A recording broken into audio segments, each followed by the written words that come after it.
Well, hello, welcome back to Doing Bart Things, and today I'm going to make a quick video about and actually I'm probably going to make a couple videos about the 7800 and 7800 and 7700 XT. I think these are some really interesting cards. They're, I don't know, they're just at this weird price point. It's a good price point. But there's a lot of positives and negatives to these cards, and it's just sort of interesting.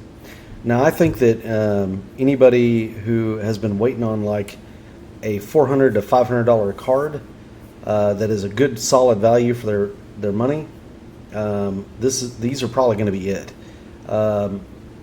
These things, the 7700 XT is just a way better card than the 4060 Ti 16 gig even.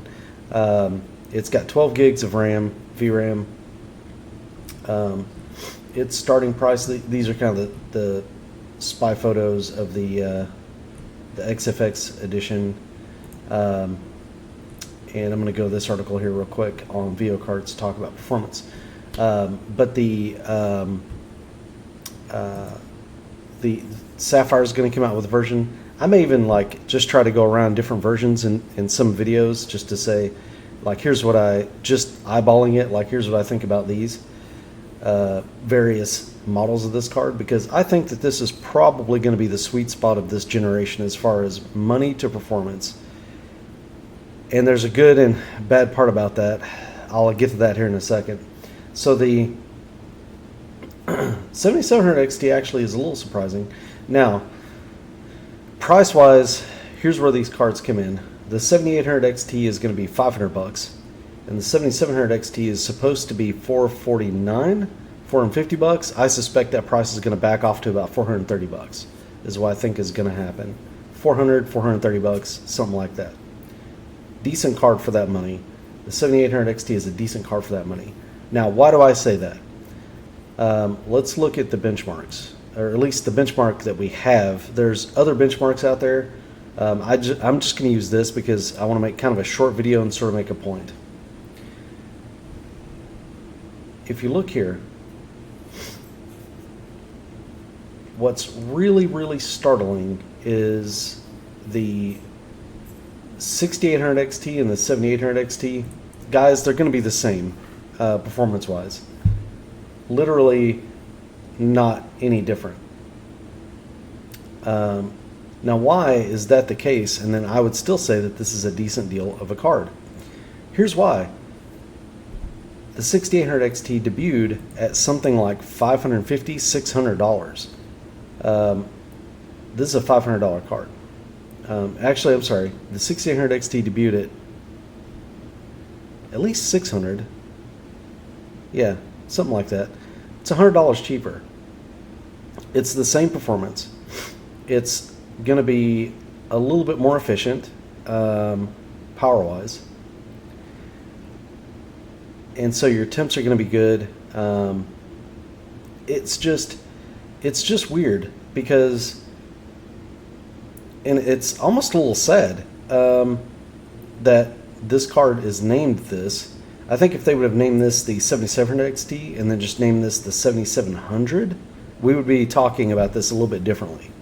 I think it's a poorly, what's the right way to phrase this?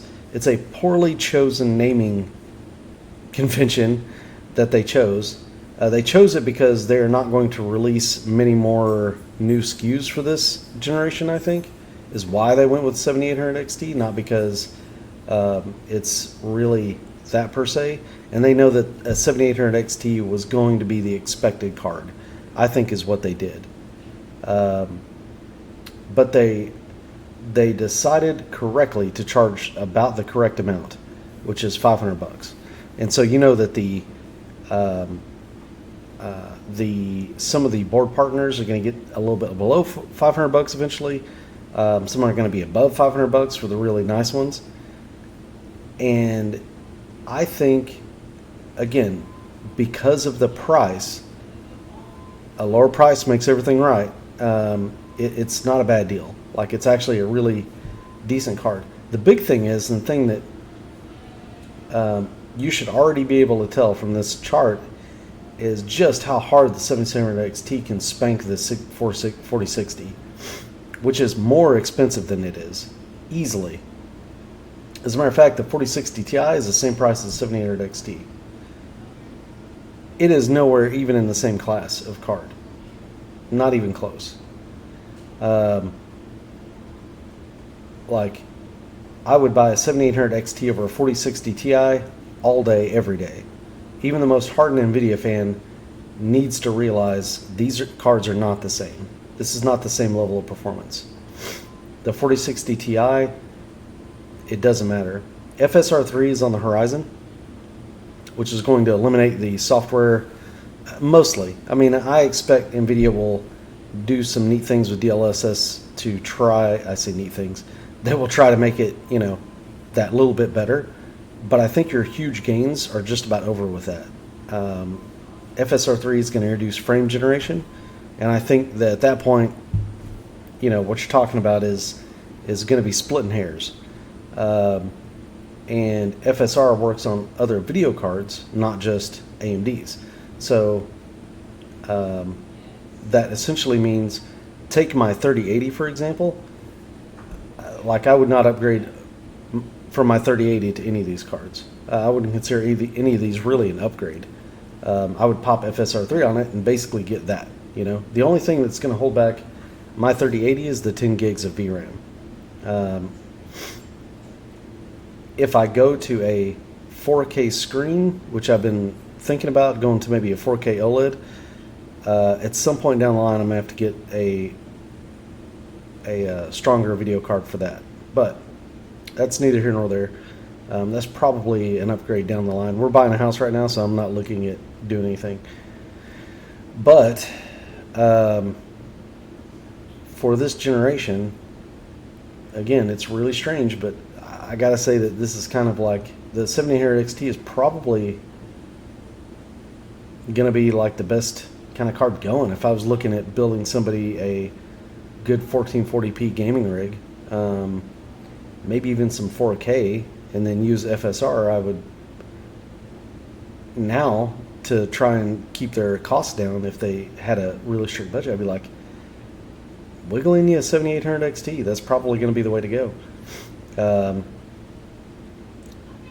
I mean, the 4070 is way more expensive, $699 I think for a 4070, if memory serves. I think we'll do a cost comparison, but I'm waiting for these cards to actually hit and be sold before I start analyzing that.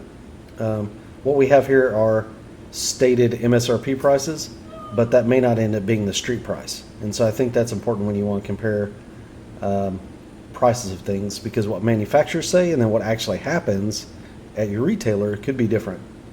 So I think it's important to keep that in mind.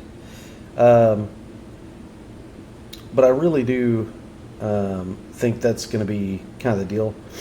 We could have some. We could literally have some really decent, brand new, your $1,500 gaming rigs again, instead of everybody going, well, I've got to spend like $8,000, or whatever. I've got to go buy my $1,000 GPU to match with my, crazy stuff like this. This could be really good. You can get, what is it, 7800 X3D chips, CPUs at Micro Center for like $380 now.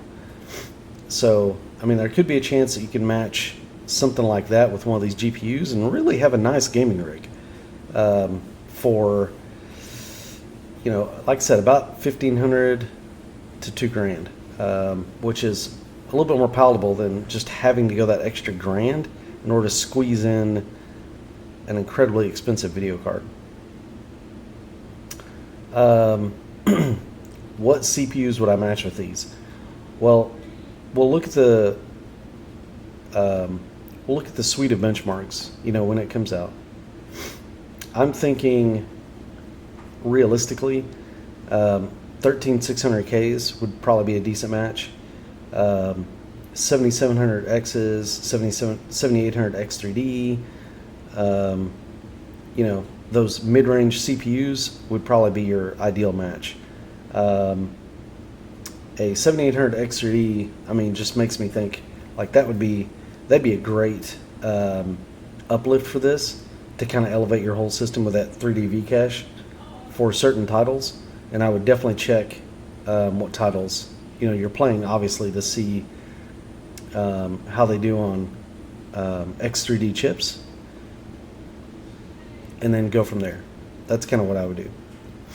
But I would definitely 100% take this video card over a 4060, 4070.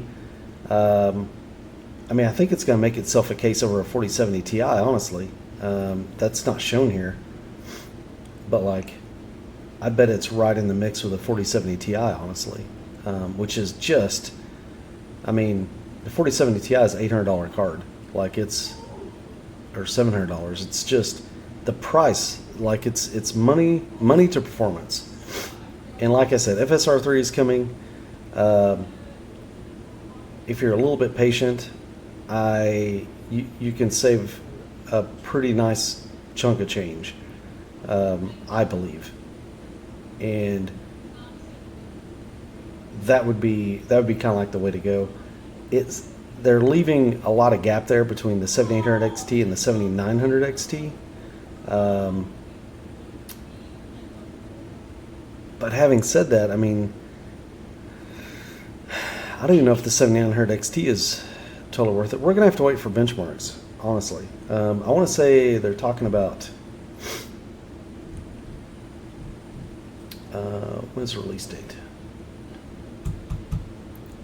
Okay, September 6th. Right, so we got a couple more days, and then this card's going to get released. So I think maybe I'll do some more videos. I want to do a video comparing this card versus the field, just to go out there and grab some various benchmarks, kind of look at it. I think another video will be, hey, let's go look around for overclocking and see how it does when someone tries to push its limits. And maybe some other videos on what would be a good CPU and combo for this. I'm thinking those mid-range CPUs are great for this. But especially your X3D.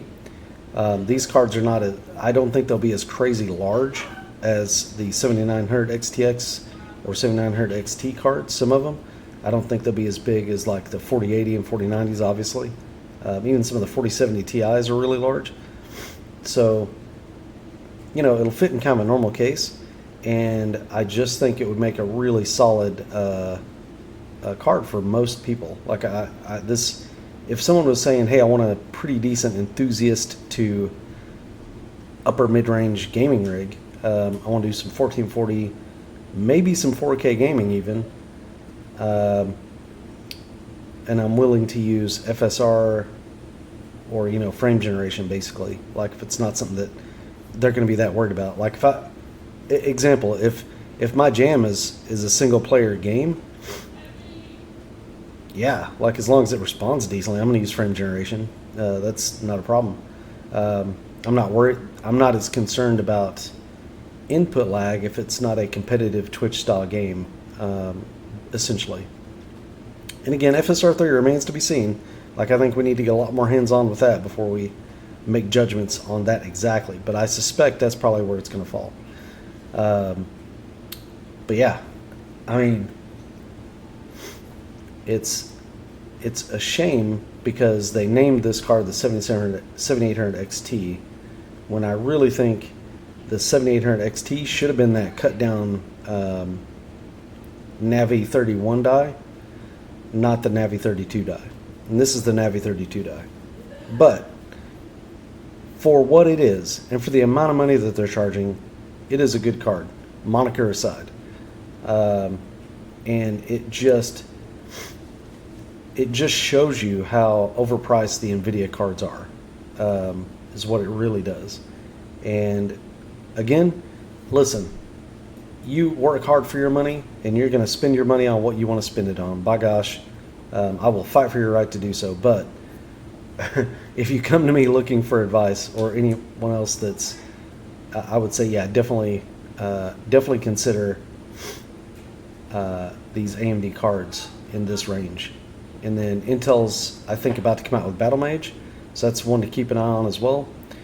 Arc actually is not bad if you get into that $300 range, but some of the like 6800, 6700, you know, some of these cards might also be in that price range for a little bit too as they sell out.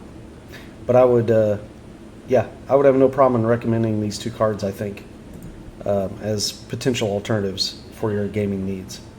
Anyway, that's it. That was just a quick video.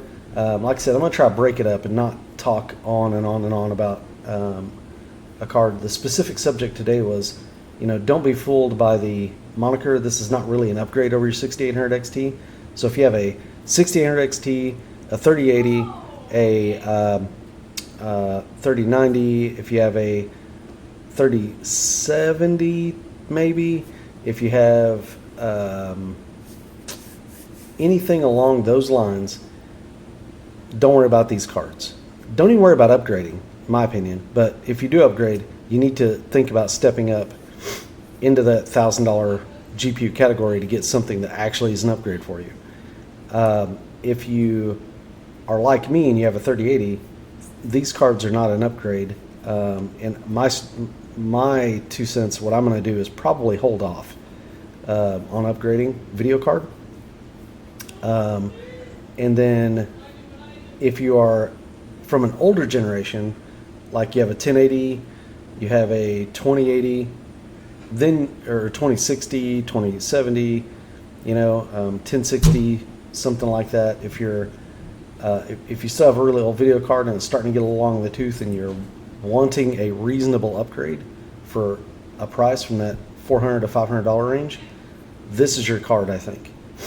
I think these would do you nicely. I would probably wait until they get released. Let's see some reviews and see how they operate, and then go from there. But I think these would probably make a good upgrade in that scenario. Really good. So anyway, guys, that's it. Like and subscribe if you wouldn't mind. We'll be talking more about these cards. Like I said, I'm curious to see when they get pushed, how well they do. I'm curious to see on a larger board in comparison to kind of higher end and lower end cards where they fit in. So obviously I know Gamers Nexus will do a bang up job. I'll probably refer to some of their charts. Hardware Unboxed. Overclocker OC3D with Tanya Tom Logan. Like, I'll probably look at those and stuff too, and we'll kind of make some guesstimations on where it might be good. But for now, I'll leave you. Thank you for watching, and kind of understand what I'm saying here, that like don't look at this from the standpoint of you think that it's a fail because it's not an upgrade from the 6800 XT. They just really misnamed this card is really what's happened. It should be a 7700 XT, in my opinion. And the thing to look at is the price. That's bang for your buck is always the most important thing. And when you look at bang for the buck, this card actually is better than this card because it's actually cheaper upon release. So we got the same performance, but about 20% less price is what happened. So value for money has gone up, and that's key. It's more power efficient. It's a newer architecture. It'll be good. So just ignore the name. Think this is a 7700 and think of this as a 7700 XT, basically. They just called it a 7800 XT, whatever. I think that was not a good idea, but that's just me. Anyway. All right, guys. Thank you again. Have a good one.